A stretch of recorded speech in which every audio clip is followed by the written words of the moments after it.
The grandfather clock in the hallway chimed midnight, its resonant gong echoing through the silent mansion.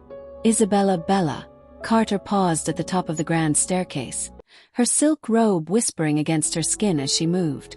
Christopher hadn't come to bed yet, and sleep eluded her without the familiar weight of his body beside her, distant as he'd been lately. A thin blade of light cut across the marble floor from his study. The door was ajar, just enough for his voice to slip through the crack.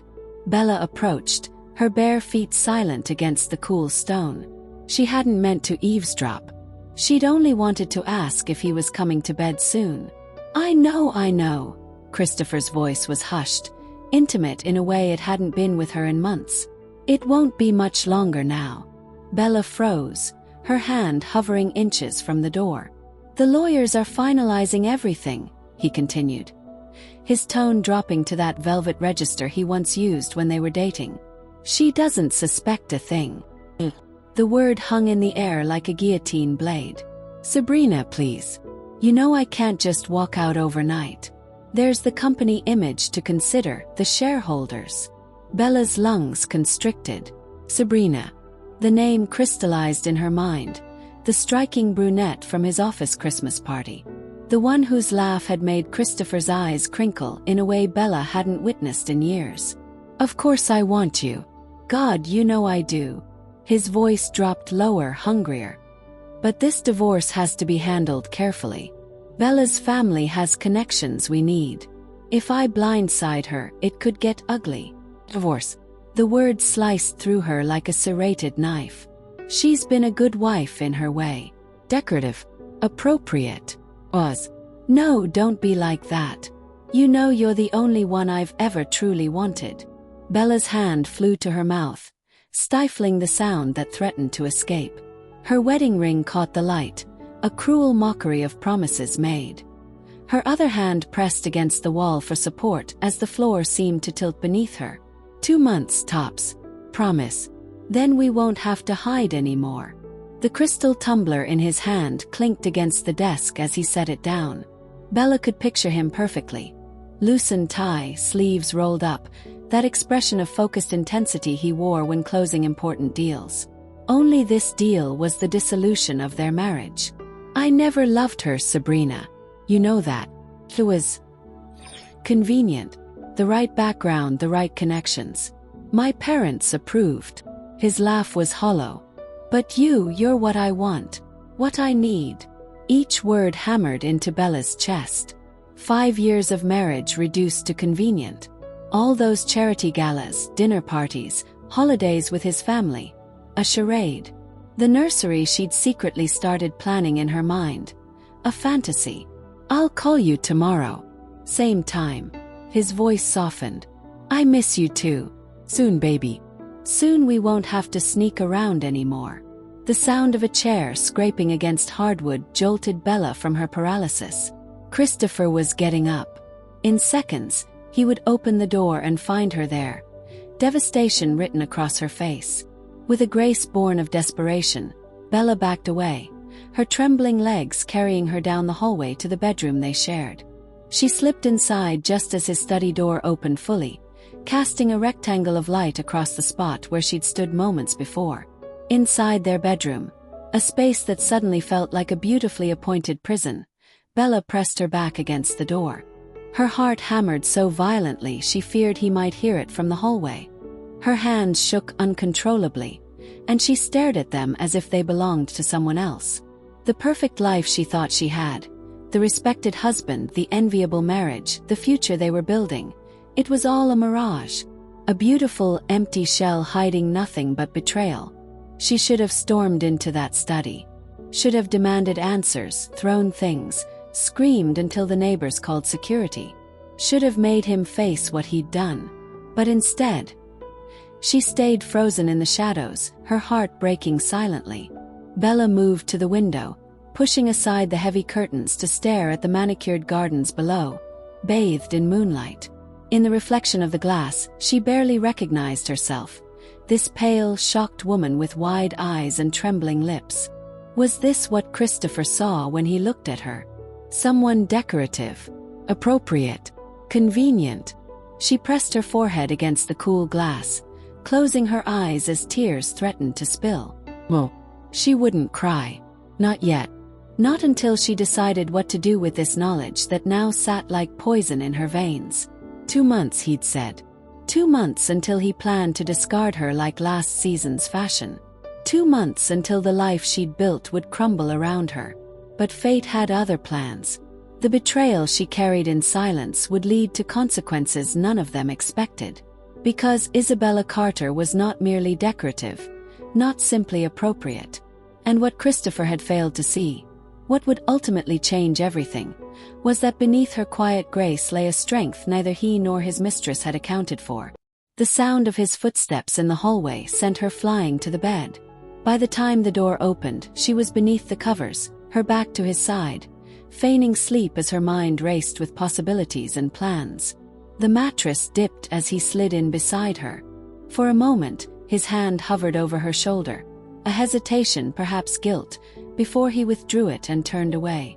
In the darkness, Bella's eyes remained wide open, staring at the wall as the first tendrils of resolve began to take root where devastation had been. 2 months. He'd given her a timeline without knowing it. 2 months to decide whether to fight for a man who never truly loved her, or to ensure that when he finally served those divorce papers, she would be ready with surprises of her own. Hello, my beautiful souls. Welcome back to the Chapters of Love, where we discover that sometimes the people placed in our path are carrying gifts we never expected to receive. I wonder, where are you listening from tonight? Perhaps you're winding down after a long day, seeking a moment of escape. Maybe you're driving home, lost in thought about your own heart's journey. Or are you curled up somewhere cozy, wondering if the people in your life arrived by chance or design? Wherever you are, I'm so grateful you've chosen to spend this time with me. If you've ever had someone enter your life for one reason but stay for another, tap that like button and share your thoughts below. Your stories become part of our shared tapestry of love and connection. And if you have not subscribed, please show me some love by hitting the subscribe button. Now, settle in as we discover how the guards around a heart can fall when the right person stands watch. Isabella Marie Carter came from the kind of family where love outweighed luxury. The middle daughter of a high school English teacher and a nurse, she grew up in a modest colonial home in Connecticut where Sunday dinners were sacred and honesty was currency. Her mother taught her to see beauty in simplicity, fresh flowers on the kitchen table, handwritten thank you notes, and the value of being present when someone speaks to you. A marriage isn't built on grand gestures, Bella, her mother would say while kneading bread dough, flour dusting her forearms. It's built in the quiet moments when no one's watching. It's how you treat each other when you're tired or frustrated. That's where love lives. Bella carried these lessons through college, where she studied art history with dreams of curating museum collections. Her roommates teased her for being old-fashioned, the girl who still believed in opening doors and writing love letters in an age of casual hookups and text messages. But Bella remained steadfast in her convictions, waiting for a love that felt like coming home. She never expected that love would arrive wearing a custom Tom Ford suit at a museum fundraiser. Christopher Alexander Hale III was Manhattan royalty, the only son of a banking dynasty. He moved through the world with the easy confidence of someone who had never heard the word no. His jawline was as sharp as his business acumen. His smile practiced to perfection for board meetings and society pages alike. "You're looking at the wrong painting," he'd said the night they met, his voice startling Bella from her contemplation of a lesser-known Monet. She'd turned, ready to politely disagree, only to find herself momentarily speechless. Christopher Hale was objectively beautiful, tall, with dark hair that looked perpetually styled for a photo shoot and eyes the color of expensive whiskey. "Am I?" she'd finally managed, finding her voice. "Absolutely." He gestured to a small canvas in the corner. "That's where the real genius is. Everyone crowds around the famous pieces, but you strike me as someone who appreciates the overlooked treasures." It was a line she would later realize. A carefully crafted observation designed to make her feel special, seen. And it had worked. Their courtship was a whirlwind of private jets to Paris for dinner, helicopter rides to his family's Hamptons estate, and gifts that arrived without occasion. A first edition of her favorite novel, a bracelet that matched her eyes. Bella, who had grown up counting pennies for college textbooks, found herself dizzied by his world. What she couldn't see through the sparkle of it all, was that Christopher collected beautiful things the way some men collected cars. With precision, with purpose, and with an eye toward how they would look in his carefully curated life. To the Hale family, Bella was refreshingly different from Christopher's usual type. She wasn't a model or socialite hungry for fame. She was educated, cultured, and carried herself with a quiet dignity that impressed even Christopher's notoriously critical mother. "She'll make an excellent wife," Evelyn Hale had declared after their first meeting, as if approving a business acquisition. "The board members' wives will adore her. So will the charity circuit." Their wedding was featured in Vogue, a 12-page spread of Bella in custom Vera Wang, Christopher looking possessive and proud as he slipped a 7-carat diamond on her finger. The caption read, "Banking heir weds museum curator. A modern fairy tale." The fairy tale, however, began to fade before the honeymoon tan. Christopher returned to 16-hour workdays, leaving Bella to manage their penthouse and his social calendar. Her museum career quietly slipped away, replaced by lunches with wives of his colleagues and planning parties where she was more centerpiece than hostess. "You don't need to work, darling," Christopher would say whenever she mentioned missing her career. "Your job is to make me look good. And you excel at it."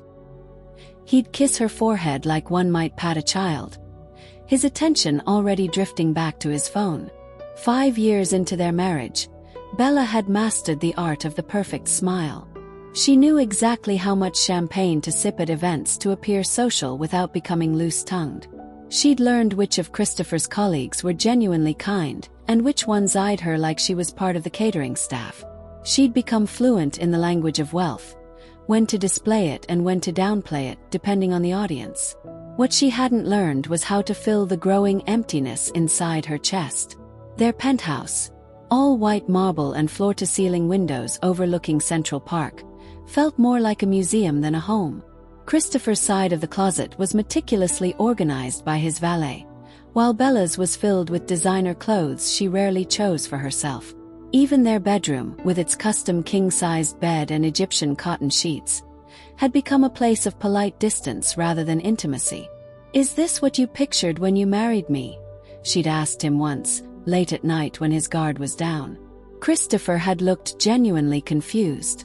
"What do you mean? You have everything." "Everything except you," she'd thought but didn't say. It was around their 4th anniversary that Sabrina Lane entered the picture. As the new head of marketing at Hale Financial Group, she was everything Bella wasn't. Bold, ambitious, with a laugh that commanded attention across crowded rooms. Where Bella wore elegant sheath dresses in neutral tones, Sabrina favored power suits in crimson and cobalt. Where Bella spoke softly and listened intently, Sabrina interrupted and dominated conversations. "She's brilliant," Christopher had said after bringing her home for a dinner party. "Completely revolutionizing our approach to the Asian markets." Bella had nodded, noting the way his eyes lingered on Sabrina's retreating figure, the slight flush on his cheeks that hadn't appeared for her in years. Sabrina, for her part, treated Bella with a particular brand of dismissive politeness reserved for people deemed irrelevant. "This dinner is divine," she'd say, looking at Christopher instead of Bella.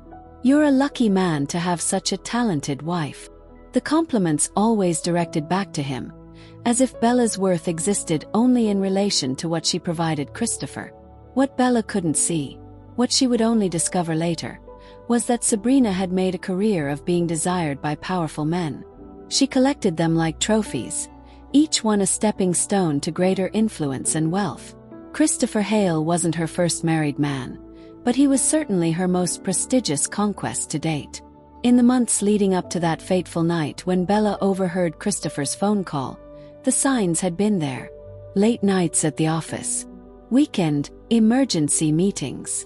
The subtle shift in the way he looked at her, not with desire or even affection, but with something like impatience, as if she were an obligation he was tired of fulfilling. Bella had tried harder, She redecorated their Hamptons house to surprise him, planned a private dinner on their anniversary with all his favorite foods. Even suggested they finally start trying for the family they'd vaguely discussed years ago. "Not now, Bella," he'd said, not looking up from his laptop. "The market's too volatile. Maybe next year." There was always a reason, always a delay. What she didn't know was that in Christopher's mind, their marriage already had an expiration date. On particularly lonely nights, Bella would call her sister Claire, careful to keep her voice light as they chatted. "How's the golden boy?" Claire would ask, never quite hiding her skepticism about Christopher. "Busy as always," Bella would reply. "You know how it is." But Claire, happily married to her college sweetheart with 2 children and a chaotic, joy-filled home, didn't know. Couldn't understand the peculiar isolation of being married to someone who saw you as an accessory rather than a partner. Sometimes, in her darkest moments, Bella would stand before the bathroom mirror, searching her reflection for the girl who once had dreams beyond being Mrs. Christopher Hale. The girl who spent hours lost in art books, who painted watercolors by the lake behind her parents' house, who believed in the kind of love her parents shared, imperfect but unwavering. "Where did you go?" she'd whisper to her reflection. She never expected to find that girl again in the aftermath of betrayal. Never imagined that the end of her fairy tale would be the beginning of something far more valuable. But that was still to come. For now, Isabella Carter Hale remained the perfect wife, beautiful, gracious, and utterly alone in a marriage that existed primarily for show. A living portrait of elegance hiding a canvas of loneliness beneath. Morning arrived with cruel brightness, sunlight streaming through the floor-to-ceiling windows that Christopher had insisted upon when they renovated. "I want to wake up to the city at my feet," he'd said. Now, Bella stared at that sprawling view of Manhattan, feeling as though she were looking at it through someone else's eyes. Last night's conversation replayed in her mind with merciless clarity. Decorative, appropriate, convenient. Each word a bullet that had torn through the carefully constructed facade of their marriage. Christopher emerged from the bathroom, already dressed in a charcoal Tom Ford suit, his cologne hanging in the air between them. Had he always worn that particular scent? Or was it new, chosen with her preferences in mind? "You're up early," he remarked, adjusting his platinum cufflinks, her gift from their 3rd anniversary. Bella forced her features into the pleasant mask she'd perfected over years of charity galas and business dinners. "Couldn't sleep. You should take something for that." He didn't look at her as he checked his Patek Philippe watch. "I've got an early meeting. Don't wait up tonight." Another meeting. Another night with her. Of course. Her voice remained steady, betraying nothing of the storm raging inside. "The Andersons' charity auction is this weekend. Should I RSVP for both of us?" Christopher paused, the slightest hesitation flickering across his face. "Better make it just you. I might need to fly to Chicago." The word flashed in her mind, bright and accusatory. How many other lies had she accepted without question?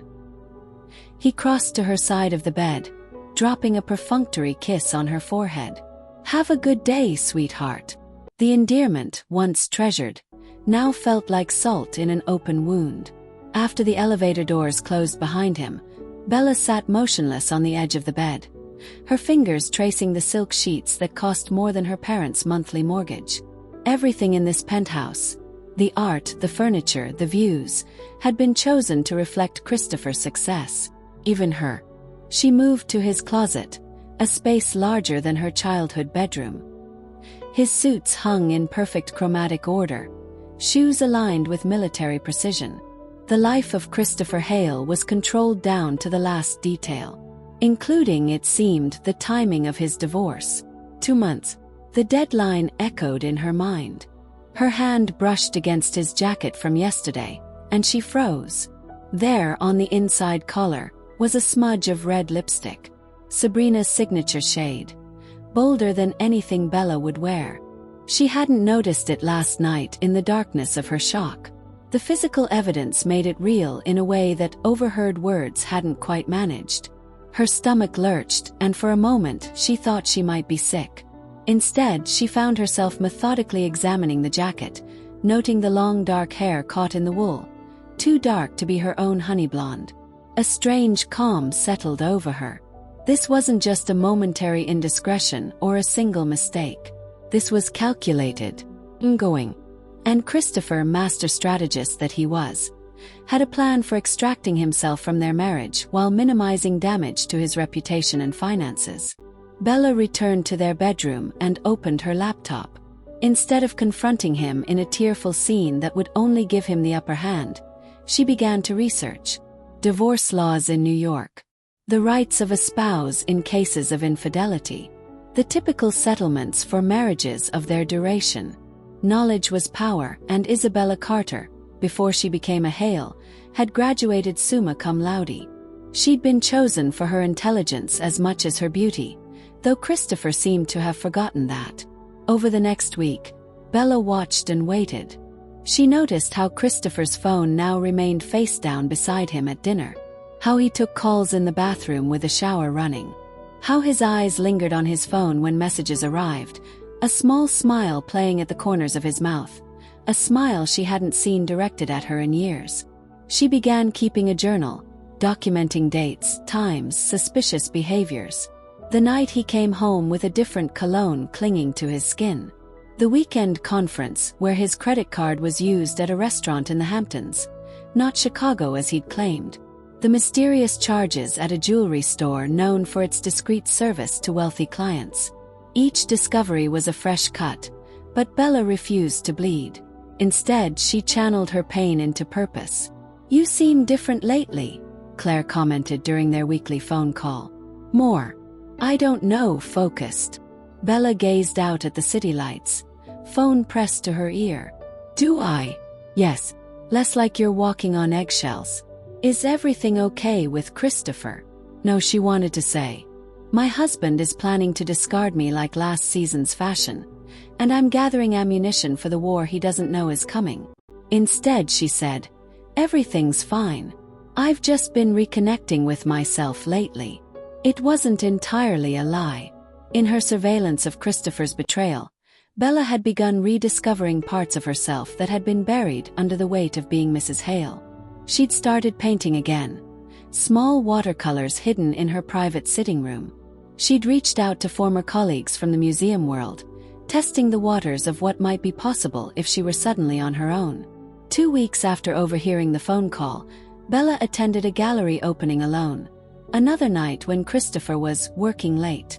As she sipped champagne and discussed a new installation with the curator, she felt a flicker of her old passion returning. "You have a remarkable eye," the curator said. "Are you still in the field?" "Not actively," Bella replied, then added with newfound resolve, "but I'm considering a return." Later that evening, as she entered their silent penthouse, her phone chimed with a text from Christopher. "Stuck at the office. Don't wait up." On impulse, she called his office line. His assistant answered, sounding surprised. "Mr. Hale." "He left around 6, Mrs. Hale. Said he was meeting you for dinner." Bella thanked her and hung up, another piece of evidence added to her mental file. She should have felt devastated. Instead, she felt strangely empowered. Each lie exposed was another thread in the unraveling of his perfect plan. That night, she slipped into their bed alone, but sleep came easier than it had in weeks. There was clarity in knowing the truth, however painful. And in that clarity, Bella found an unexpected strength. Not the fragile facade she'd maintained at cocktail parties, but something deeper and more resilient. The girl who believed in love letters and open doors was still there, beneath the designer clothes and society smile. But now she was joined by a woman who understood that sometimes the greatest act of self-love is refusing to accept betrayal as your due. As she drifted off to sleep, Bella made her decision. She wouldn't confront Christopher, not yet. She would watch, wait, and prepare. When the moment came, whether in 2 months as he planned or sooner by her design, Isabella Carter Hale would be ready. And neither Christopher nor his mistress would see her coming. "You've outdone yourself tonight," Christopher remarked, surveying the dining room where Bella had arranged an intimate dinner for his potential investors. Crystal gleamed under the chandelier light, white roses and hydrangeas cascaded from silver vases, and the table settings were impeccable, each element positioned with mathematical precision. "Thank you," Bella replied, adjusting his tie with practiced affection. Her fingers lingered at his collar, where just that morning she'd found another lipstick smudge, hastily wiped but not quite erased. These Japanese investors appreciate attention to detail. Christopher caught her hand, pressing a kiss to her palm, a gesture for the housekeeper who passed by with champagne flutes. "What would I do without you?" "You're planning to find out," she thought, but smiled warmly. "Let's hope you never have to know."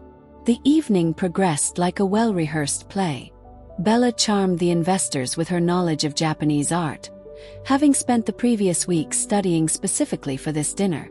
She laughed at appropriate moments, refilled glasses with intuitive timing, and steered conversations away from potentially controversial topics with the skill of a seasoned diplomat. "Your wife is extraordinary," Mr. Tanaka told Christopher as the evening wound down. "A true asset." Christopher's hand settled possessively at the small of Bella's back. "I'm a fortunate man." Later, as they prepared for bed, Christopher's phone chimed with a text. His expression shifted subtly, a tightening around the eyes, a quickening of breath that once might have gone unnoticed by Bella. Now she catalogued every reaction. "Everything all right?" she asked, applying night cream to her face in the bathroom mirror. "Just work," he muttered, typing rapidly before setting the phone face down. Sabrina, Bella thought, getting impatient. "You were magnificent tonight," Christopher said, changing the subject as he unbuttoned his shirt. "Tanaka is ready to sign. His wife couldn't stop talking about you." "I'm glad." Bella emerged from the bathroom, her silk nightgown floating around her like water. "That's my job, isn't it? To make you look good." If he caught the edge in her voice, he didn't show it. Instead, he scrolled through emails on his phone, already mentally elsewhere. This had become their routine, Christopher praising her performance as the perfect corporate wife, then immediately disconnecting, his attention captured by the digital portal to his other life. Once, such dismissal would have hurt Bella deeply. Now, it simply confirmed what she already knew. The next morning, she met with her old mentor from the Metropolitan Museum of Art, ostensibly for coffee, actually for counsel. "I've missed seeing you in the art world," Eleanor said, studying Bella over her cappuccino. At 70, Eleanor remained one of the most respected curators in New York, her silver hair and impeccable taste equally legendary. "Marriage suits you, but there's a spark missing when you're not surrounded by art." Bella traced the rim of her cup. "I've been thinking about coming back, actually. Perhaps consulting at first." Eleanor's eyebrows rose. "Does Christopher know about this?" "Not yet. It's just an idea I'm exploring." "Well, it's about time. Talent like yours shouldn't be wasted planning dinner parties, no matter how exquisite they may be." Eleanor leaned forward. "As it happens, we're launching a new contemporary wing next year. The board would be thrilled to have your input, even on a part-time basis." Bella felt a flutter of excitement, the first genuine emotion she'd experienced in weeks that wasn't tied to Christopher's betrayal. "I'd like that very much." "Excellent. We'll need to begin work soon, though. The timeline is tight." 2 months, Bella thought. Christopher's timeline. "I should be available very soon," she said carefully. That evening, the Hales attended a charity gala at the Guggenheim, one of those mandatory appearances on the social calendar where New York's elite performed philanthropy under glittering lights. Bella wore a midnight blue gown that made her eyes look almost violet, her honey blonde hair swept into an elegant chignon. "You clean up well, Mrs. Hale," Christopher murmured as they posed for photographers at the entrance. "As do you, Mr. Hale." Her smile was camera-perfect. They separated once inside, Christopher gravitating toward a group of financial heavyweights while Bella circulated among the art patrons. She was deep in conversation about an upcoming Basquiat exhibition when she felt a presence at her elbow. "Isabella. Stunning as always." Sabrina Lane stood beside her, resplendent in a crimson dress with a neckline that plunged dangerously low. Her dark hair cascaded over one shoulder, and her lips matched her dress, the same shade Bella had found on Christopher's collar. "Sabrina, I didn't realize you were interested in art." Bella's voice remained pleasant, though her heart hammered against her ribs. "There's a lot about me you don't know." Sabrina's smile was predatory. "Though I know quite a bit about you." "Is that so?" "Christopher talks about you. Sometimes." The pause was deliberate, designed to wound. Bella took a slow sip of champagne. "How interesting. He mentions you occasionally as well. Something about marketing strategies." A flicker of annoyance crossed Sabrina's perfect features. "Among other things, we work closely together." "So I gather." Bella met her gaze steadily. "Very closely." For a moment, uncertainty replaced Sabrina's confidence. She hadn't expected directness from the woman she'd dismissed as a decorative accessory to Christopher's life.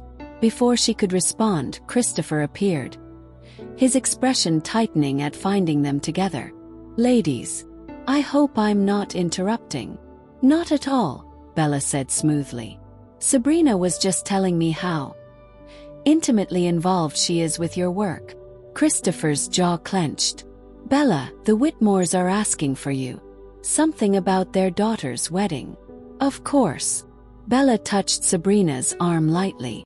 "We must continue this conversation soon. I find it illuminating." As she walked away, she felt their eyes on her back. Christopher's alarmed, Sabrina's calculating. For the first time since overhearing that devastating phone call, Bella felt a flicker of satisfaction. She had rattled them both. Later that night, Christopher was unusually attentive, helping her out of her gown with gentle hands, suggesting they open a bottle of the Bordeaux they'd been saving. "You seemed tense earlier," he said, watching her over the rim of his wineglass. "Is everything all right?" Bella curled into the corner of their sofa, bare feet tucked beneath her. "Perfectly fine. Why do you ask?" "Your conversation with Sabrina looked intense." "Did it?" Bella tilted her head. "We were just getting to know each other better. Since she's so important to your company." Christopher studied her face, searching for signs of knowledge he feared she might possess. Finding none in her carefully neutral expression, he relaxed slightly. "She's brilliant at what she does." "I'm sure she is." Bella sipped her wine. Though her methods seem rather aggressive, the double meaning hung between them, unacknowledged. That night, Christopher reached for her in bed for the first time in weeks. Bella allowed his touch, playing the role of responsive wife while her mind remained detached, analyzing his sudden attentiveness. Was it guilt? Or strategy? A way to reassure himself that she suspected nothing. The next morning, she found him on the phone in his study, voice lowered. "Not now," he was saying. "You need to be patient." "Yes, I know what I promised. Things are delicate right now." When he emerged, Bella was arranging flowers in the foyer, the picture of domestic tranquility. "Breakfast," she offered. "No time."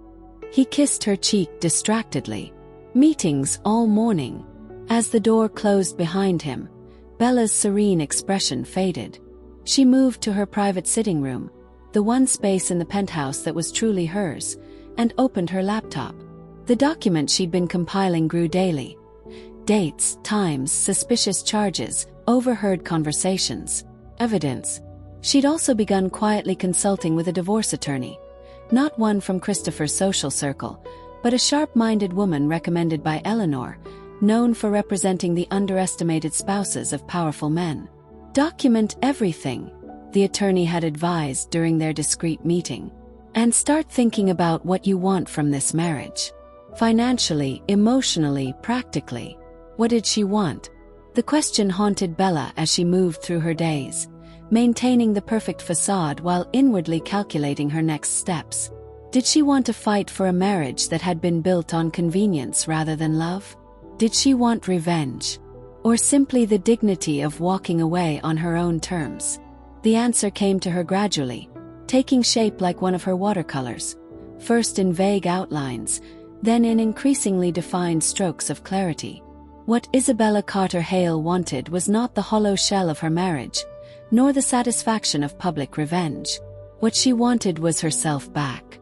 The woman who had dreams beyond being an accessory. The woman who had been buried beneath years of careful smiles and silent compromises. And as Christopher and Sabrina grew increasingly careless, a dinner at a restaurant where they were spotted by one of Bella's friends, a weekend when his business trip coincided with Sabrina's suspicious absence from a company event, Bella continued her meticulous preparations. The mask of normalcy she wore grew lighter each day, even as the storm inside her gathered strength. Let them think her oblivious. Let them underestimate her. Isabella Carter Hale was done being merely decorative. And when the time came to reveal what lay beneath her perfect smile, neither Christopher nor his ambitious mistress would know what hit them. The annual Hale Financial Group Charity Gala was the crown jewel of Manhattan's spring social season. Held at the iconic Plaza Hotel, it transformed the grand ballroom into a wonderland of opulence. Thousands of white orchids suspended from the ceiling, creating the illusion of floating through clouds, while crystal chandeliers cast prismatic light across the marble floors. For 5 years, Bella had orchestrated this event down to the last champagne flute. This year was no different, despite the seismic shifts beneath her carefully maintained exterior. If anything, she had thrown herself into the planning with unprecedented focus, as though perfecting each detail might somehow restore order to her crumbling world. "Mrs. Hale, you've outdone yourself," gushed the event coordinator as Bella conducted a final inspection hours before guests would arrive. "The orchid installation is breathtaking." "Thank you, Margot." Bella adjusted a place card at the head table. "Has Mr. Hale's seating arrangement been finalized?" Margot consulted her tablet. "Yes, per his request. He'll be seated with the major donors and Ms. Lane from marketing." Bella's hand stilled momentarily. "Ms. Lane. I don't recall approving that change." Mr. Hale insisted. "Something about discussing the Asian market expansion with Mr. Tanaka." Margot looked up, catching the flash of something in Bella's eyes. "Is that a problem? I can rearrange." "No." Bella's smile returned, smooth as polished marble. "If that's what Mr. Hale wants, we'll accommodate him." 3 hours later, Bella stood before her dressing room mirror, studying her reflection with clinical detachment. The gown she'd chosen was a departure from her usual understated elegance, a liquid silver creation that clung to her body before cascading to the floor in a metallic waterfall. The neckline dipped lower than she typically preferred, and a slit climbed dangerously high on one thigh. "My God," Christopher said from the doorway, his eyes widening as he took in the transformation. "You look different," Bella suggested, fastening diamond drop earrings, her grandmother's, not his gifts. "Stunning." He crossed to her, hands settling on her bare shoulders. "Everyone will be watching you tonight. Including you," she wondered. "Or will your eyes be following someone else? That's the idea, isn't it?" She turned to face him, noting how his pupils dilated as he registered the full effect of her appearance. "It's your night after all. Everything should be perfect." Christopher's thumb traced her collarbone. "Including my wife." For a moment, Bella glimpsed the man she'd fallen in love with. Appreciative, present, his attention fully focused on her. Then his phone chimed in his pocket, and the spell broke. His hand dropped away as he checked the message, a muscle twitching in his jaw. "Problem?" Bella asked, already knowing the answer. "Nothing urgent." He pocketed the phone. "The car is waiting." Cameras flashed as they arrived at the plaza, Christopher's hand possessively at the small of Bella's back. Society photographers called their names, capturing the image of Manhattan's golden couple. He in bespoke Tom Ford, she gleaming like a silver flame beside him. "Mrs. Hale. Over here." "Christopher." "Bella. Look this way." "Bella, who designed your gown?" She answered each question with practiced charm, her smile never wavering. Years of these events had taught her exactly how to tilt her head, how long to hold each pose, how to laugh at the right moment to create the perfect shot. "You're a natural at this," Christopher murmured as they moved inside, his lips close to her ear. "Sometimes I forget how good you are at playing your wife." The words slipped out before she could stop them, soft enough that only he could hear. His step faltered. "What's that supposed to mean?" Bella's smile remained fixed, her eyes scanning the gathering crowd. "Nothing, darling. Just acknowledging my role." Before he could respond, they were surrounded by board members and their wives, all effusive with praise for the event's splendor. Bella accepted their compliments graciously, deflecting credit to the team while Christopher launched into discussions about the charity's impact metrics. She was midway through a conversation with the mayor's wife when she felt it, a shift in the room's energy, like a drop in barometric pressure before a storm. Turning slightly, she saw Sabrina Lane making her entrance. The marketing executive had chosen a gown in deep emerald that showcased her olive skin and dark hair to devastating effect. Unlike Bella's silver sophistication, Sabrina's look screamed sensuality.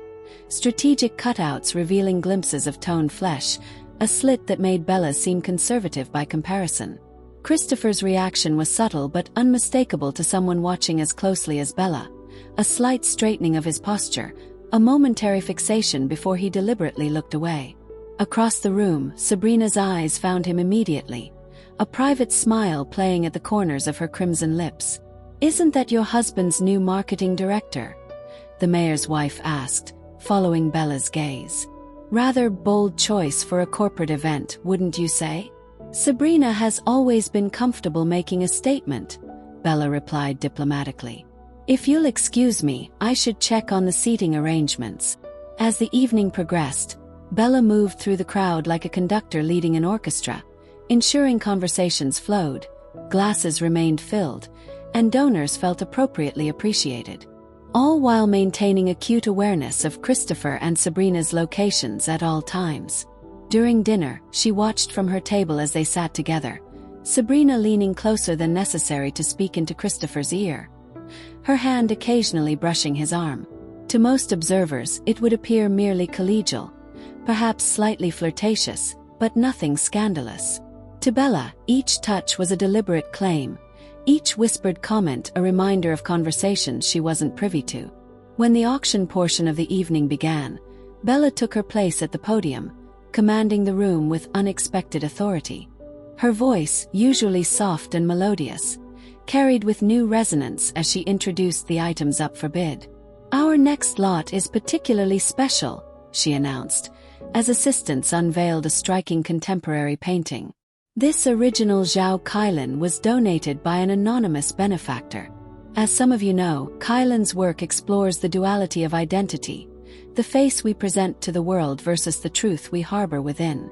Her eyes found Sabrina's across the room. His subjects often appear serene on the surface, while their eyes reveal a completely different story. The starting bid is $100,000.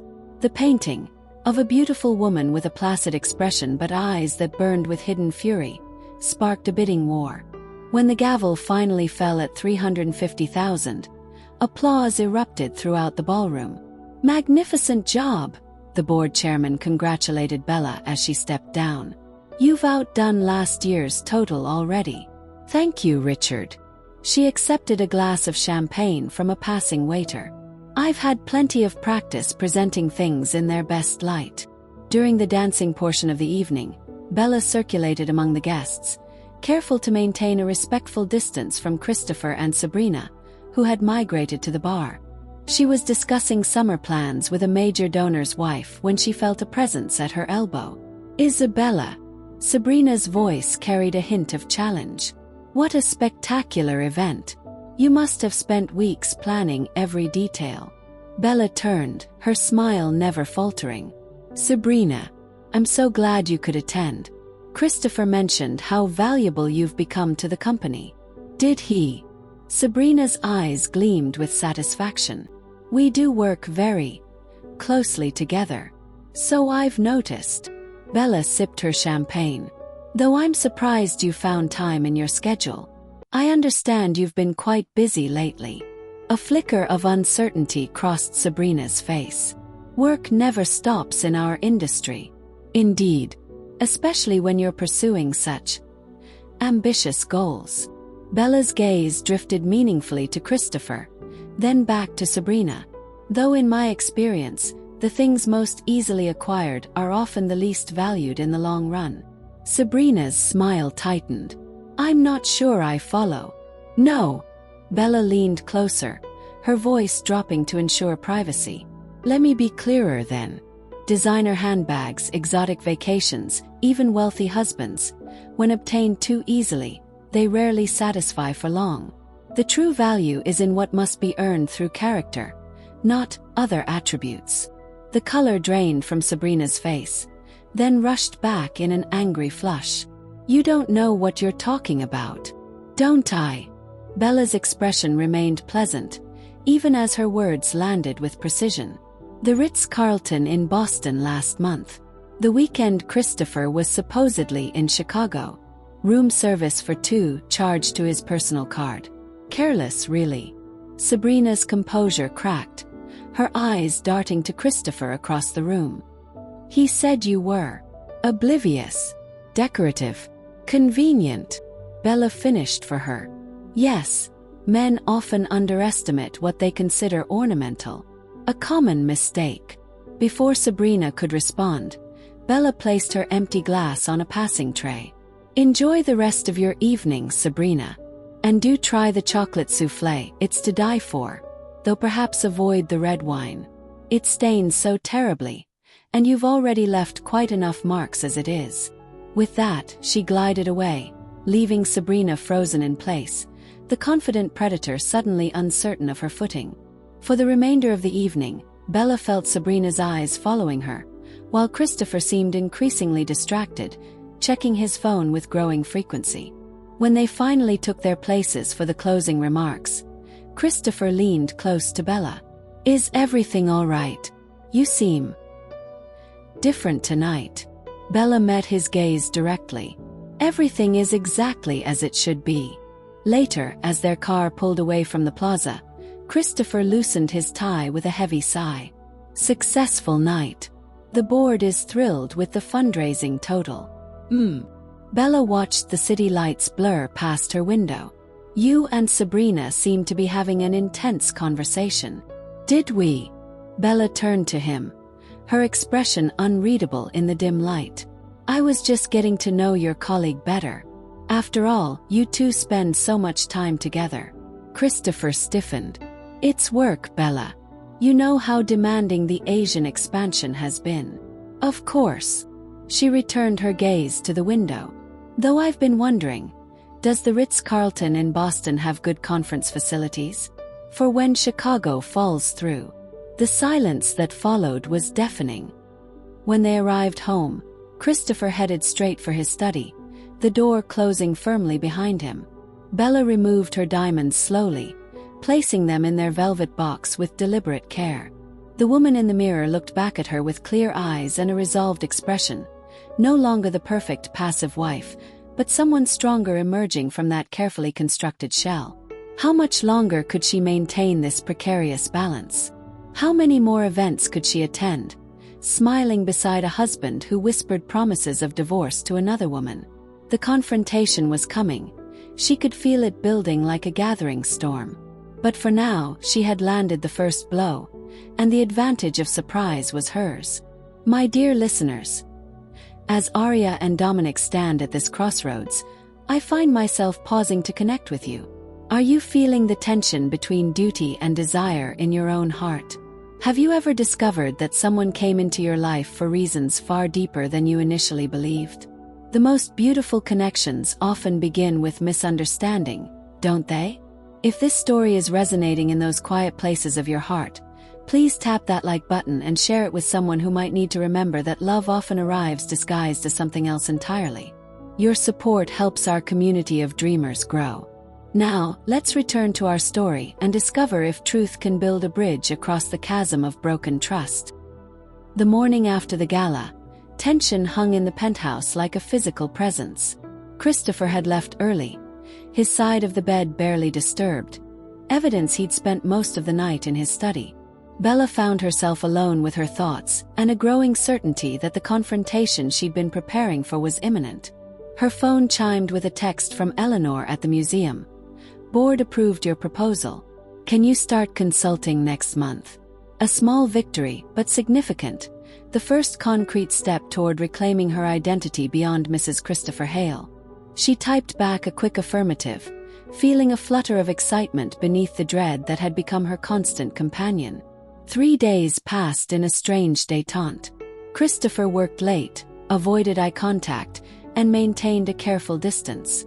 Bella continued her quiet preparations, transferring personal funds to accounts in her name only, digitizing important documents, meeting discreetly with her attorney. "He'll move soon," the lawyer had warned during their last meeting.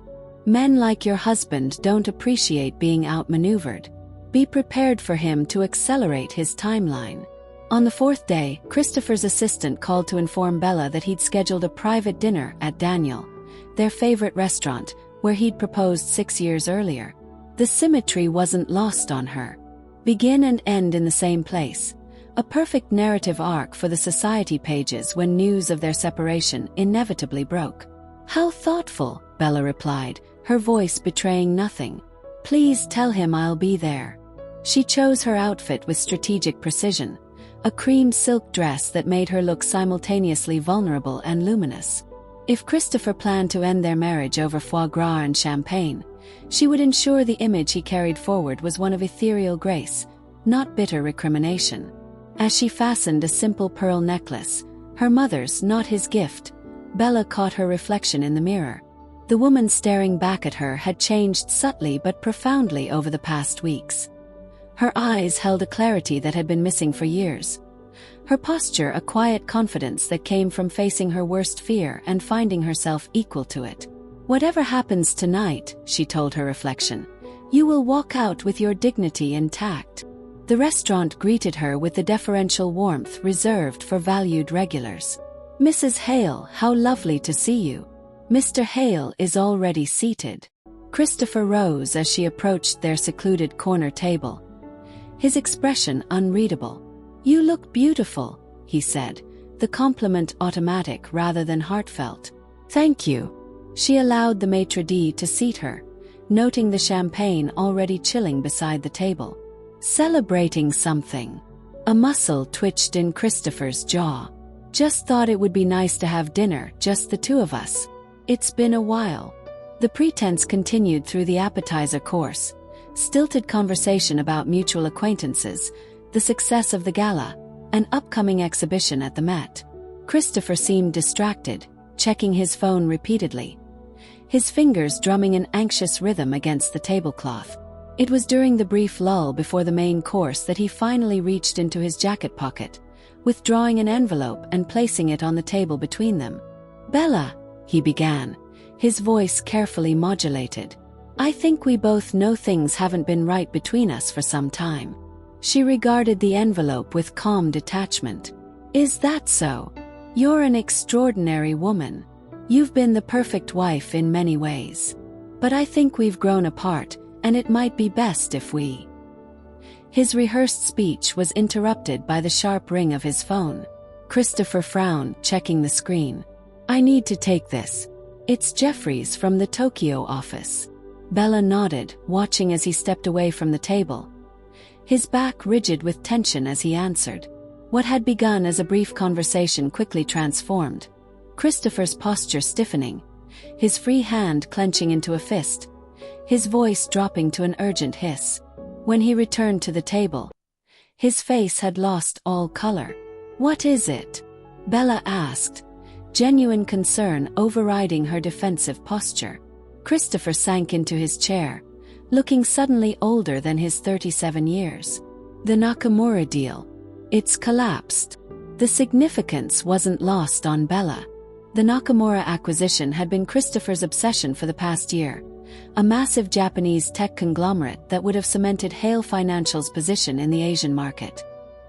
He'd leveraged significant resources to make it happen, staking his reputation on its success. What happened? They've accepted a counteroffer from Westridge Capital. His voice was hollow. Apparently, they had concerns about our corporate culture and stability. Westridge Capital, the firm headed by Richard Westridge, a man who had made no secret of his disdain for Christopher after a business deal gone sour years earlier. This wasn't just a professional setback. It was a calculated humiliation. The board meeting is tomorrow morning. Christopher stared at his untouched wine. This could be problematic. Problematic was an understatement. Bella knew enough about Hale Financial to understand that Christopher had made promises to the board based on the Nakamura acquisition. Promises about expansion, revenue projections, market share. Promises he now couldn't keep. "What will you do?" she asked quietly. Christopher's laugh was bitter. "What can I do? The deal's dead." Westridge made sure of that. "He's probably celebrating right now, the smug bastard." A thought occurred to Bella, sharp and clear as crystal. Richard Westridge and his wife are attending the Guggenheim benefit tomorrow night. Christopher looked up, confusion momentarily replacing despair. What does that have to do with anything? Eleanor Voss is chairing the event. She and I are close, and she's known the Westridges for decades. Bella's mind raced ahead, connecting possibilities. If I could speak with them privately. Bella, this isn't about a social slight that can be smoothed over with small talk. This is business. And you think business happens only in boardrooms? She raised an eyebrow. How do you imagine Westridge knew exactly when to swoop in with a counteroffer? Someone told him. Someone who attends the same events we do, sits at the same charity tables, overhears the same conversations. Understanding dawned slowly on Christopher's face. You think you could... what? Convince Westridge to back off? Not exactly. But his wife, Margaret, is desperate to be named to the Guggenheim's acquisition committee. Eleanor has significant influence in that decision. For the first time that evening, Christopher truly looked at her, not as an obstacle to be removed or an accessory to be displayed, but as a strategic partner with resources he hadn't considered. You'd do that. After. His eyes flicked to the envelope still sitting between them. Bella's gaze followed his. Is that what I think it is? Christopher had the grace to look ashamed. Bella, we can discuss that later, she interrupted, her voice steady. Right now you have a more pressing crisis. And yes, I can help. Whether you deserve it or not is a separate question. The next 24 hours unfolded in a blur of activity. Bella called Eleanor from the car, explaining the situation in carefully edited terms. By midnight, she had secured a private meeting with Margaret Westridge before the Guggenheim event. By dawn, she had compiled a dossier on the Westridges' social aspirations and vulnerabilities, drawing on years of careful observation at Manhattan's most exclusive gatherings. Christopher spent the night making desperate calls to board members, trying to contain the damage before the morning meeting. When Bella entered his study at 5 a.m. with a cup of coffee and her strategy outlined on a notepad, he looked up with bloodshot eyes. "Why are you doing this?" he asked, genuine bewilderment in his voice. Bella set the coffee beside him. "Because regardless of what's happened between us, I don't want to see your family's company destroyed. And because I'm better at this than you think." The board meeting was as brutal as anticipated. Christopher emerged looking shell-shocked but not defeated. "They've given me 48 hours to salvage something from this disaster," he told Bella as they prepared for the Guggenheim benefit. "After that, they'll consider leadership alternatives." "Then we have 48 hours, she replied simply. At the Guggenheim, Bella was in her element. She navigated the social currents with precision, first meeting privately with Eleanor to ensure Margaret Westridge's committee appointment was a genuine possibility, then orchestrating a chance encounter with Margaret herself near the women's lounge. "Margaret, you look stunning," Bella greeted the older woman with warm familiarity. "That Valentino is perfect on you." Margaret Westridge preened under the attention. "Isabella, darling, I've been meaning to call you about the hospital fundraiser next month. We simply must have you on the committee. I'd be honored. Bella guided her to a quiet alcove. Actually, I was just speaking with Eleanor about the new acquisition committee. Your name came up quite prominently. Margaret's eyes widened. Did it? How interesting. Not surprising, given your exceptional eye for emerging artists. That Basquiat you acquired last year was inspired. The conversation flowed naturally from there. Art, philanthropy, the delicate dance of influence in Manhattan's elite circles. Bella never directly mentioned Nakamura or Hale Financial, but she carefully planted seeds. The interconnectedness of their social world, the value of maintaining harmonious relationships across business rivalries, the unfortunate tendency of certain deals to create lasting enmities that spilled over into social spheres. My husband can be terribly stubborn about business matters, Margaret confided after her second champagne. Holds grudges forever. It makes certain events so awkward. Men often fail to see the bigger picture, Bella agreed. They focus on winning the battle rather than maintaining the ecosystem we all share. By the time Richard Westridge appeared looking for his wife, Bella had laid the groundwork. She greeted him with a perfect balance of respect and subtle authority, the kind that reminded him she wasn't merely Christopher Hale's ornamental wife, but a woman with her own connections and influence. Your wife has been telling me about your remarkable art collection, Bella said. I understand you have a particular interest in Japanese artists. Richard's surprise was evident. Yes, actually. We've been collecting contemporary Japanese works for years. What a coincidence. The Nakamura family are major patrons of the arts in Tokyo. Hiroshi Nakamura's daughter studied art history at Columbia, in fact. Small world, isn't it? The implication hung in the air. Bella knew the Nakamuras personally, a connection Westridge hadn't anticipated. As the evening progressed, Bella orchestrated a series of seemingly casual interactions, introducing the Westridges to key board members of the Guggenheim, ensuring Eleanor spent time discussing the acquisition committee with Margaret, creating opportunities for Richard to showcase his knowledge of Japanese art to influential patrons. By the time Christopher joined them, the atmosphere had shifted subtly. Richard Westridge's initial coldness had thawed to cautious civility. Hale, he acknowledged with a nod. Quite a wife you have. She's been educating us about the Tokyo art scene. Christopher, to his credit, followed Bella's lead. I'm a fortunate man, he said, his hand finding the small of her back. Though I don't tell her often enough. The look he gave her contained something she hadn't seen in years. Genuine appreciation, perhaps even a flicker of the admiration that had drawn her to him initially. Later that night, as they returned to the penthouse, Christopher broke the silence that had settled between them. Margaret Westridge called Richard away from their table twice. He was on his phone for at least 20 minutes. Was he? Bella removed her earrings, her tone neutral. My phone rang just as we were leaving. It was Hiroshi Nakamura himself. Christopher loosened his tie, watching her reflection in the bedroom mirror. He wants to reopen discussions. Says he's had second thoughts about Westridge Capital. Bella met his gaze in the mirror. How fortunate. What did you say to them, Bella? What strings did you pull? She turned to face him. I didn't mention business once.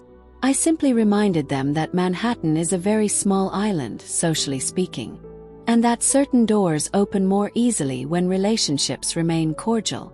Christopher stared at her with new eyes, seeing, perhaps for the first time, the strategic mind that had been hidden behind the perfect smile and impeccable manners. The board meeting tomorrow. If Nakamura is back at the table, you'll survive, she finished for him. Your position will be secure. He crossed to her slowly, as if approaching something precious and unexpected. You saved me. After everything. After what I was about to do. His hand gestured vaguely toward the envelope that still sat, unopened, on his desk downstairs. I saved the company, Bella corrected him. What happens between us is a separate matter. As if summoned by the tension of the moment, Christopher's phone buzzed with an incoming text. They both knew who it was without looking. Sabrina, demanding updates, growing increasingly desperate as her carefully laid plans unraveled. Christopher glanced at the screen, then deliberately set the phone face down on the dresser. She's been calling all day. I haven't answered. And now. He exhaled slowly. Now I realize I've been a fool, chasing something shiny and new while undervaluing what was right in front of me. Bella stepped back, creating distance between them. Don't make this a romantic epiphany, Christopher. You were ready to discard me until you needed me. That's fair, he acknowledged, surprising her with his honesty. But it doesn't change the fact that I've seen a side of you these past 2 days that I'd forgotten existed. The woman I fell in love with. Brilliant, poised, formidable. She never left, Bella said quietly. You just stopped looking. In the silence that followed, something shifted between them. Not forgiveness, not reconciliation, but perhaps the first fragile tendril of understanding. Christopher Hale had glimpsed, in his moment of greatest vulnerability, the true value of the woman he'd dismissed as merely decorative. And Bella, despite her hurt, had discovered a strength within herself that no divorce papers could ever take away. Whether that discovery would lead to healing or separation remained to be seen. But for the first time in years, they were truly seeing each other, beyond the roles they'd played, beyond the facades they'd maintained. And Sabrina Lane, whose texts continued to light up Christopher's ignored phone, was about to discover that the perfect wife she'd dismissed as an easy obstacle was, in fact, her most formidable opponent. The Nakamura deal was back on track. Within 48 hours of the Guggenheim benefit, Christopher had not only salvaged the acquisition but strengthened the terms in Hale Financial's favor. The board, initially poised to consider his removal, now praised his remarkable recovery and strategic acumen. Only Christopher knew the truth, that his professional salvation had come through the woman he'd been planning to discard. Sabrina's messages had grown increasingly frantic, then accusatory, then coldly threatening. Christopher had finally responded with a terse text. Need space to handle business crisis. Will call when things settle. For a week, an uneasy peace settled over the Hale penthouse. Christopher worked late but came home each night. Bella continued her quiet preparations while beginning preliminary work with the museum. They orbited each other with careful politeness, neither mentioning the envelope that still sat, unopened, in Christopher's desk drawer. It was Bella who finally broke the stalemate. On a rainy Sunday morning, with Manhattan shrouded in mist outside their windows, she entered Christopher's study without knocking. He looked up from his laptop, surprise registering on his face. We need to talk, she said simply, closing the door behind her. Christopher closed his computer, giving her his full attention, a courtesy that would have seemed remarkable just weeks ago. I've been waiting for you to say that. Bella took a seat across from him, her posture straight but not rigid, her hands folded calmly in her lap. She wore no makeup, her honey blonde hair pulled back in a simple ponytail, dressed in jeans and a cashmere sweater. The real Bella, not the polished Mrs. Hale who graced society pages. I heard you, she began, her voice steady. That night about a month ago. On the phone with Sabrina. Christopher's face drained of color, but he didn't deny it or pretend confusion. How much did you hear? Enough. Bella met his gaze directly. That I was convenient, decorative, that you never loved me, that you planned to divorce me within 2 months.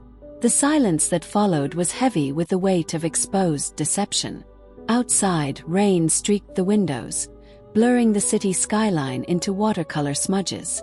Why didn't you say anything? Christopher finally asked, his voice barely above a whisper. What would have been the point? Bella's composure remained intact, though her eyes betrayed the depth of her pain.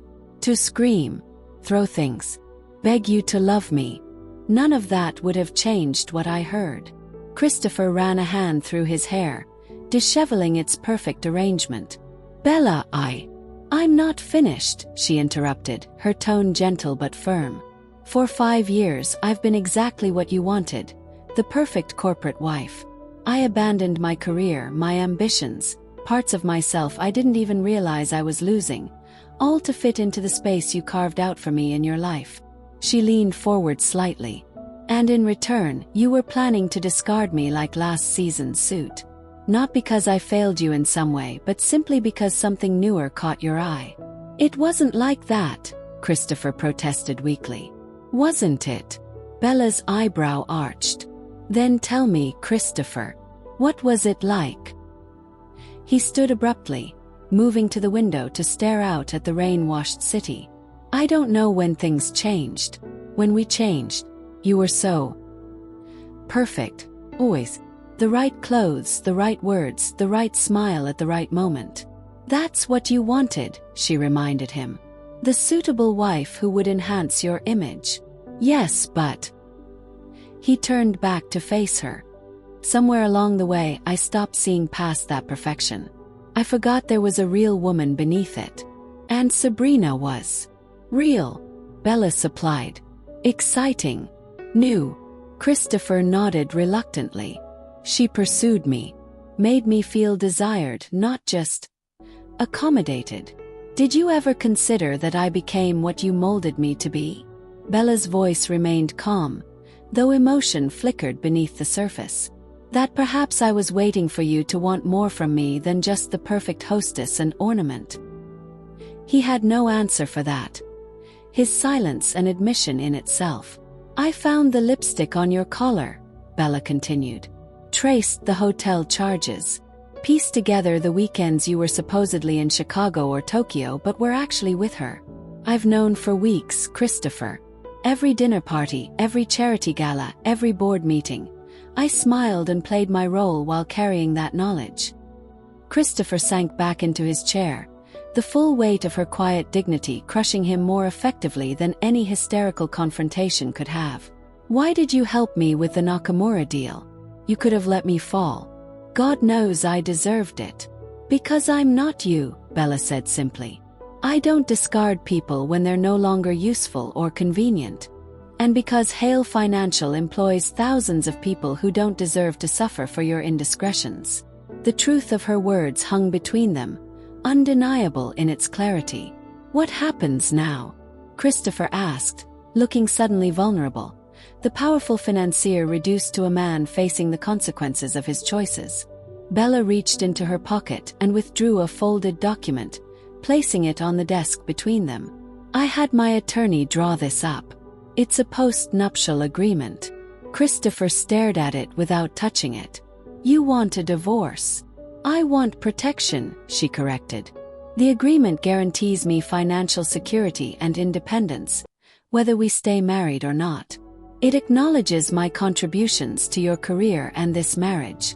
And it ensures that if you ever decide again that I'm no longer convenient, I won't be left with nothing but a broken heart and wounded pride." He reached for the document with unsteady hands, scanning its contents. "This is fair. More than fair. I'm not interested in punishing you, Christopher. I just need to protect myself." As he continued reading, his expression shifted from resignation to surprise. "This doesn't stipulate divorce. It's structured as if you're considering staying." Bella's composure wavered for the first time, a flicker of vulnerability crossing her face. "I haven't decided yet.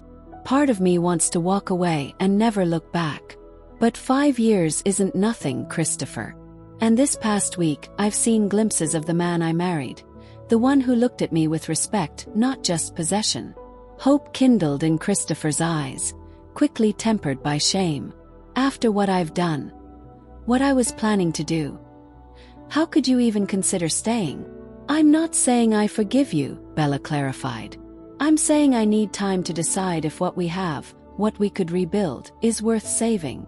Christopher set the document down, his decision made. "I'll sign it. No lawyers, no negotiations.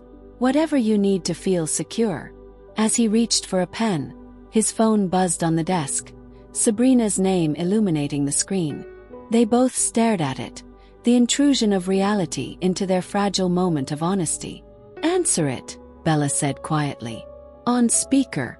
Christopher hesitated, then complied, setting the phone between them. Finally, Sabrina's voice filled the room, sharp with irritation. I was beginning to think you'd fallen off the face of the earth. Or that your wife had you on a shorter leash than I thought. Christopher's eyes remained on Bella as he responded. What do you need, Sabrina? What do I need? Disbelief colored her tone. I need to know what's happening with our plans. The Nakamura deal is back on. The board is singing your praises, and suddenly you're ghosting me? That wasn't the agreement, Christopher. There is no agreement, he said firmly. Whatever was between us is over. A beat of stunned silence then. Is she there? Is that what this is? Some pathetic attempt to save your marriage? No, Sabrina. This is me recognizing a mistake before it costs me everything that matters. Sabrina's laugh was brittle. Please. You told me yourself she was nothing but a convenient accessory. That you never loved her. That you couldn't wait to be free of her perfect, boring presence. Each word struck Bella like a physical blow, but she remained silent, watching Christopher's face as the full impact of his betrayal was laid bare. That was before I really saw her, Christopher replied, his voice low but clear. Before I understood what I was throwing away. You can't be serious. Sabrina's voice turned calculating. What about Tokyo? Our plans? The life we talked about? There is no our, Sabrina. There never really was. It was an affair, not a future. You'll regret this, she hissed. I have texts, Christopher. Emails. Evidence of promises you made. How do you think the board would react to those? Or your perfect wife? Bella leaned forward.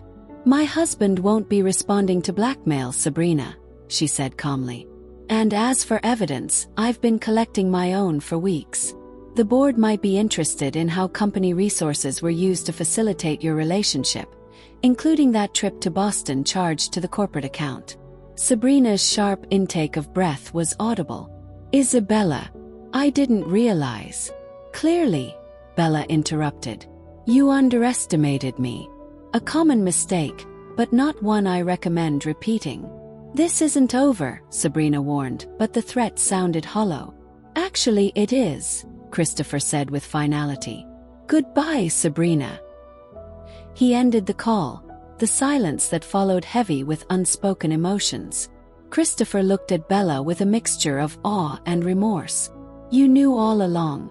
You had evidence. You could have destroyed both of us. That was never my goal, Bella said softly. Despite everything, I didn't want to see you ruined. I just wanted to be valued, to be seen. I see you now, Christopher whispered, reaching across the desk toward her hand but stopping short of touching her. The question is whether it's too late. Bella stood, creating distance between them. I don't know the answer to that yet. Sign the agreement. Give me the space to figure out what I want. Not as Mrs. Hale, but as Isabella Carter.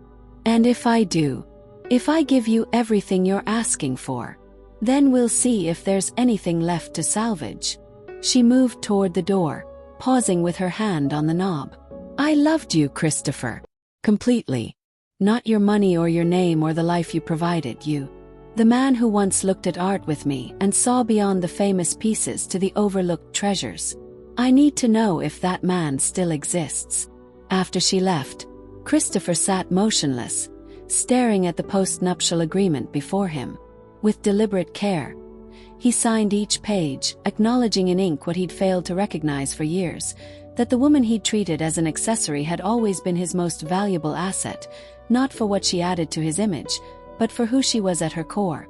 In their bedroom, Bella stood before the window, watching rain transform the city into a watercolor landscape of blurred lights and softened edges. The confrontation had drained her, but she felt lighter somehow, as if speaking her truth had released a burden she'd carried too long. Her phone chimed with a text from Eleanor. Board approved your expanded role. When can you start? A small smile touched Bella's lips as she typed her response. Immediately. Whatever happened with Christopher, whether they rebuilt from the ashes or parted as different people than they'd been, Isabella Carter was reclaiming herself.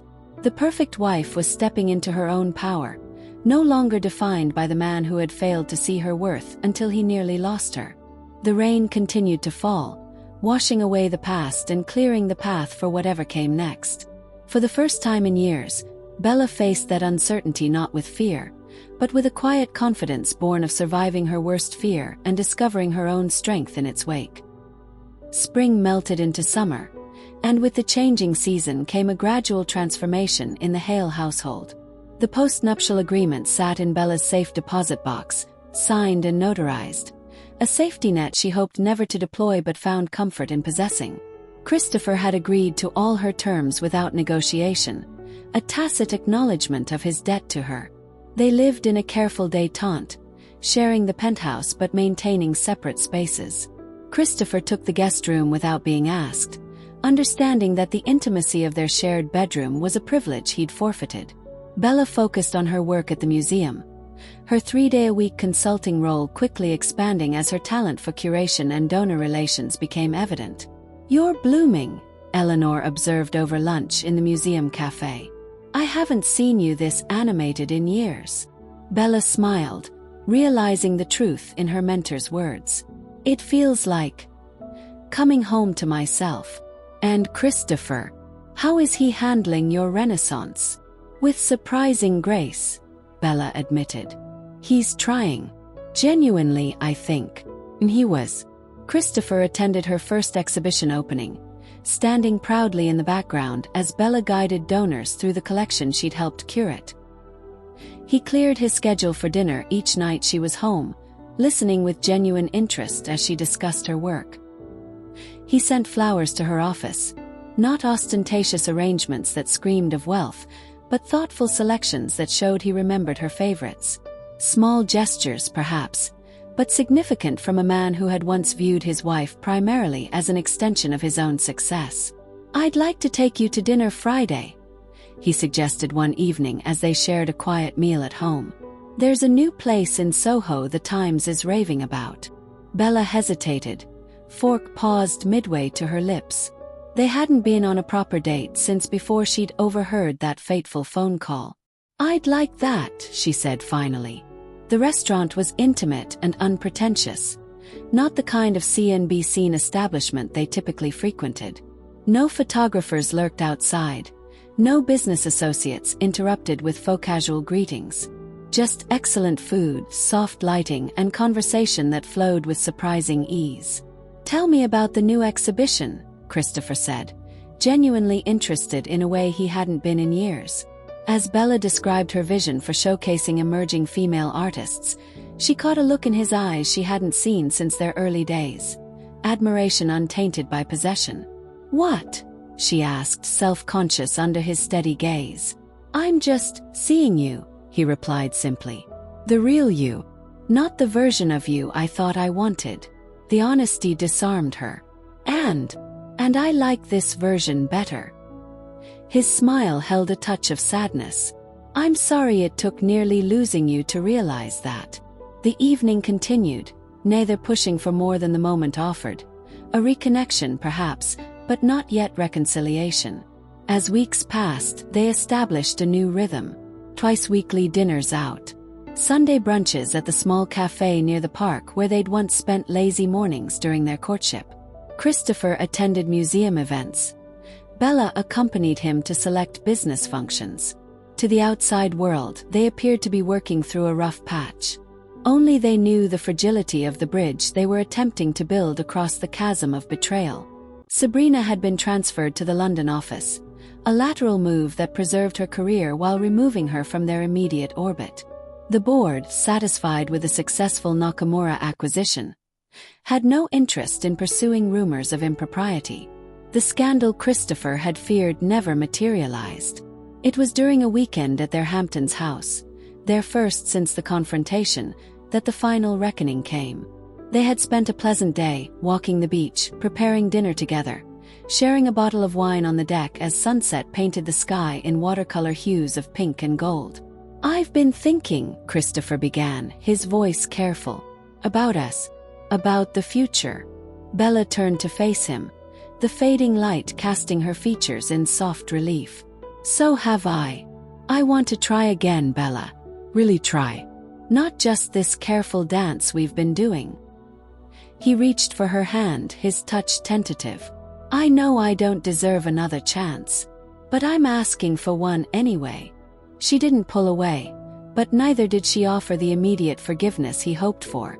What would be different this time? Everything. The word emerged with quiet intensity. I see you now, really see you. Not as an accessory or an asset, but as the remarkable woman you are. I want to be worthy of you, if that's even possible after what I've done. Bella studied his face, searching for the truth beneath the words. And if I said yes? If I agreed to try again? What happens the next time someone exciting comes along? The next time you feel restless or bored? That won't happen, he insisted. You can't promise that. Her voice remained gentle despite the hard truth of her words. You couldn't even identify why you strayed in the first place. How can you prevent what you don't understand? Christopher's face fell, the reality of her doubt hitting him with full force. What are you saying? Bella took a deep breath, the decision she'd been approaching for weeks finally crystallizing into certainty. I'm saying that I forgive you, Christopher. Not for your sake, but for mine. I don't want to carry the weight of anger or resentment forward into whatever comes next. Hope flickered in his eyes. Then we can. But, she continued, her voice steady, forgiveness isn't the same as reconciliation. I've spent these past months rediscovering myself, the woman who existed before I became Mrs. Christopher Hale. And I've realized something important. What's that? He asked, though his expression suggested he already feared the answer. I like her. I respect her. And I'm not willing to risk losing her again, even for the chance of rebuilding what we had. The silence that followed was broken only by the rhythmic sound of waves against the shore. Christopher's hand tightened briefly around hers before releasing it. You're leaving, he said. Not a question, but a recognition of the inevitable. Bella nodded, her eyes clear and certain. I've taken an apartment in the village. Eleanor has offered me a permanent position as associate curator. I start next month. I see. Christopher's voice was hollow. And us? There is no us anymore, she said gently. There's you and there's me, and there's the lesson we both needed to learn. Which is that love without respect isn't love at all. It's possession. And that I deserve more than to be someone's convenient choice. Christopher stood abruptly, moving to the railing to stare out at the darkening ocean. I do love you, Bella. Maybe not always in the right way, but I do. I believe you, she said, joining him at the railing but maintaining a careful distance.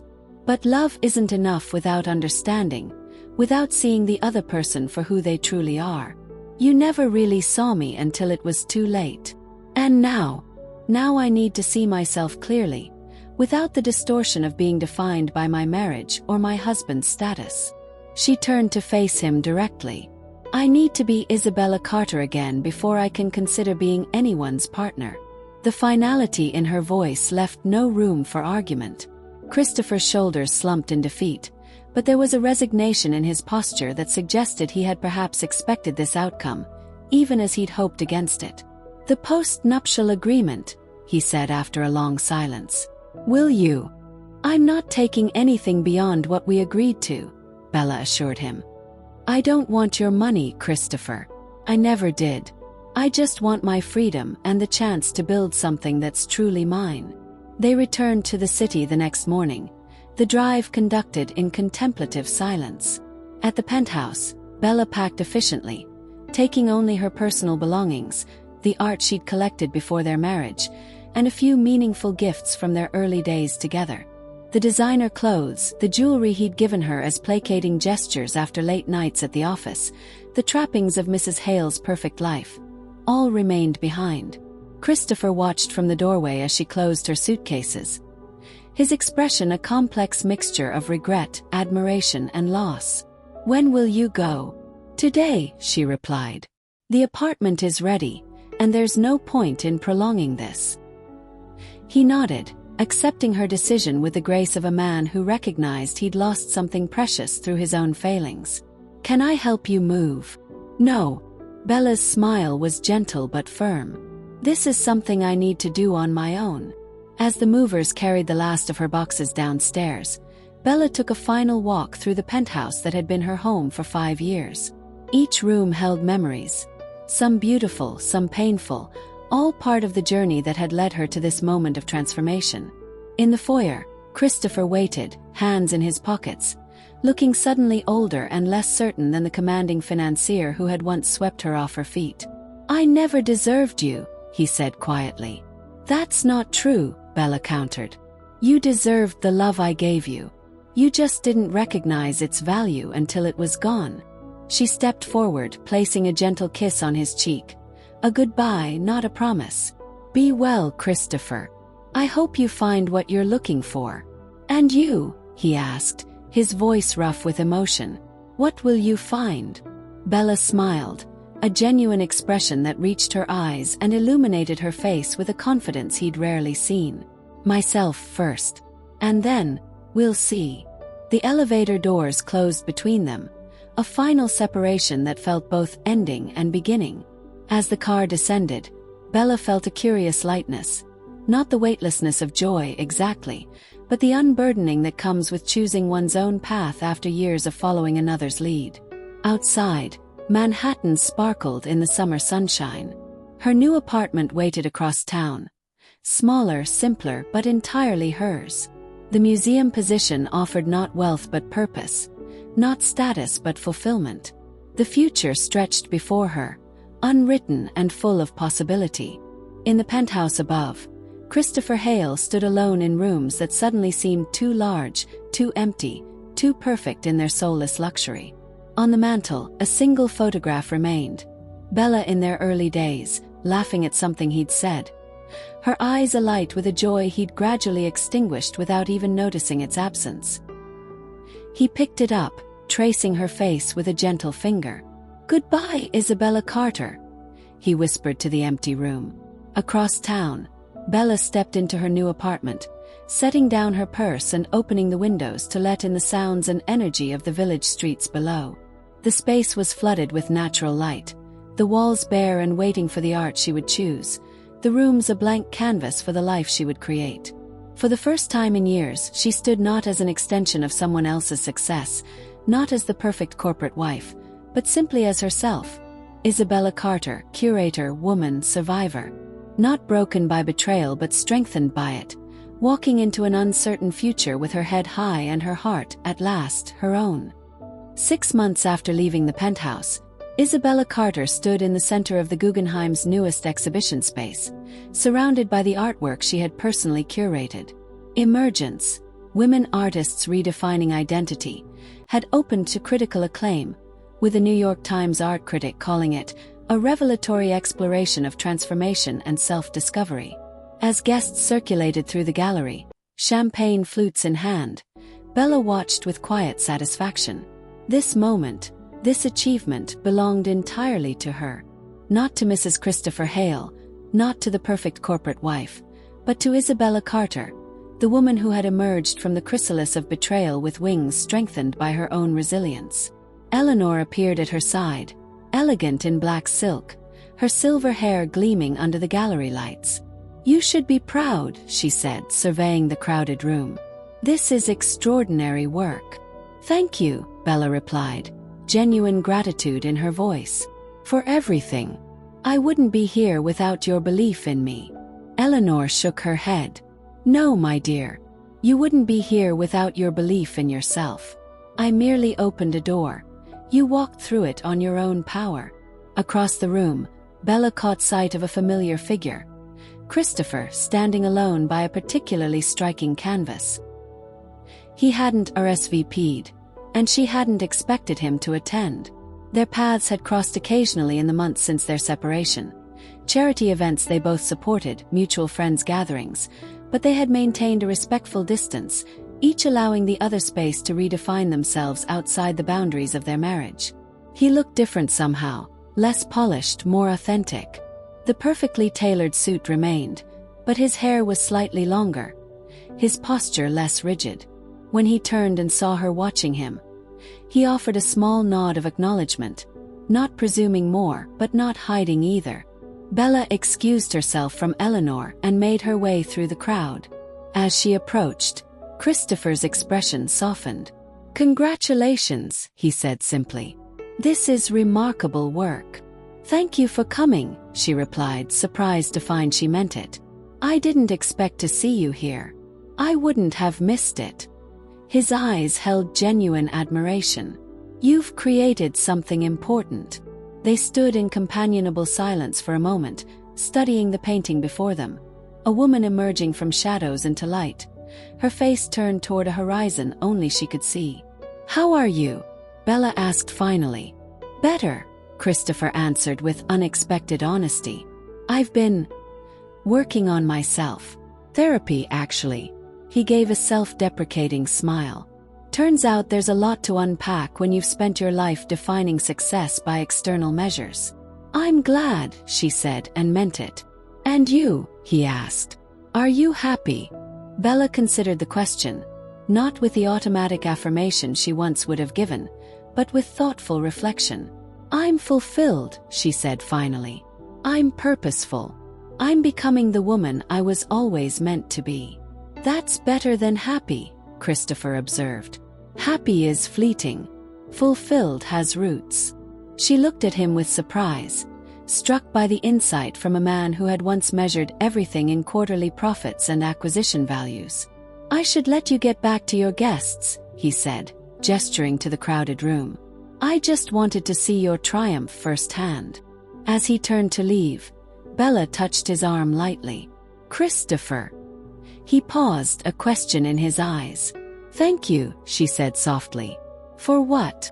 "For failing me." The words held no bitterness, only the clarity of hard-won wisdom. "If you hadn't, I might never have found myself." Understanding passed between them, an acknowledgement that sometimes our greatest pain becomes our most profound catalyst for growth.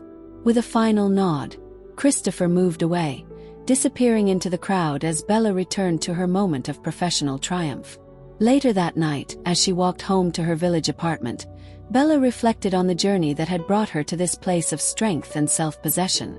The betrayal that had once threatened to shatter her had instead become the fault line through which her authentic self emerged.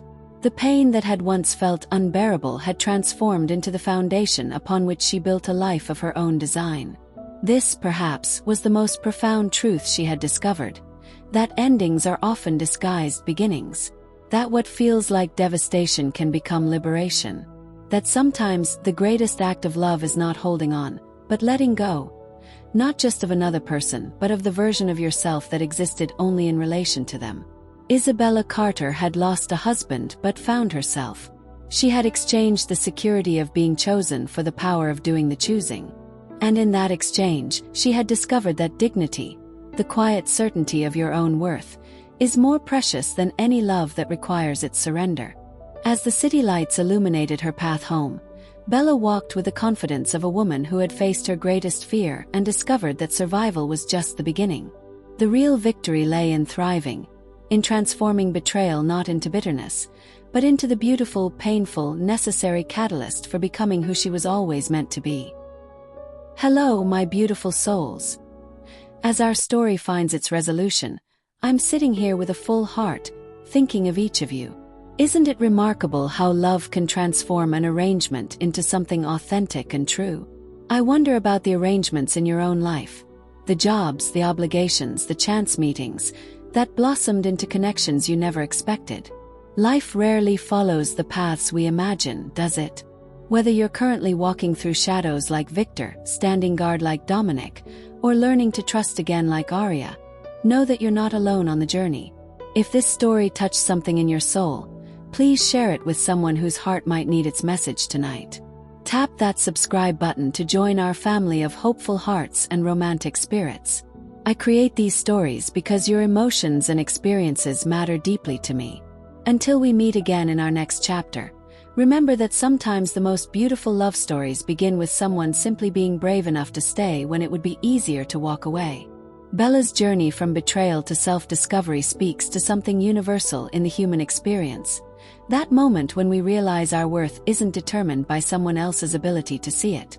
How many of you have faced a betrayal that initially felt like an ending, only to discover it was actually a beginning? A doorway to a stronger, more authentic version of yourself. Perhaps you've stood where Bella stood, hearing words that shattered your perception of your relationship.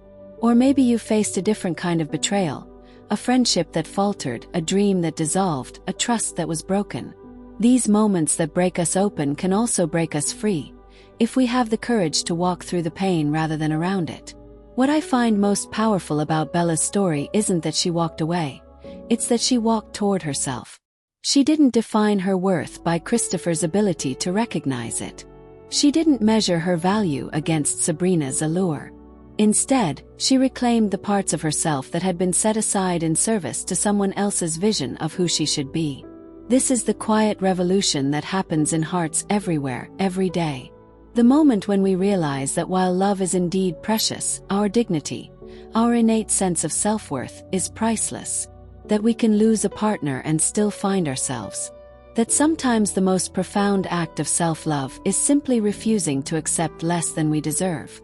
If Bella's journey resonated with you tonight, I'd love to hear your story in the comments below. When was the moment you chose yourself? When did betrayal become your catalyst rather than your conclusion? Your experiences create a tapestry of shared wisdom that helps others find their way through similar darkness. Before we part until our next story, remember this. The heart that breaks open can hold more light than the heart that never risks the breaking. Your wounds are not just scars. They're openings through which your most authentic self can finally emerge. Tap that subscribe button if you haven't already, and join our community of souls brave enough to believe in love. Not just romantic love, but the profound love of self that makes all other loves possible. Until next time, my beautiful listeners, may you walk with the quiet confidence of someone who knows their worth is not determined by another's ability to see it.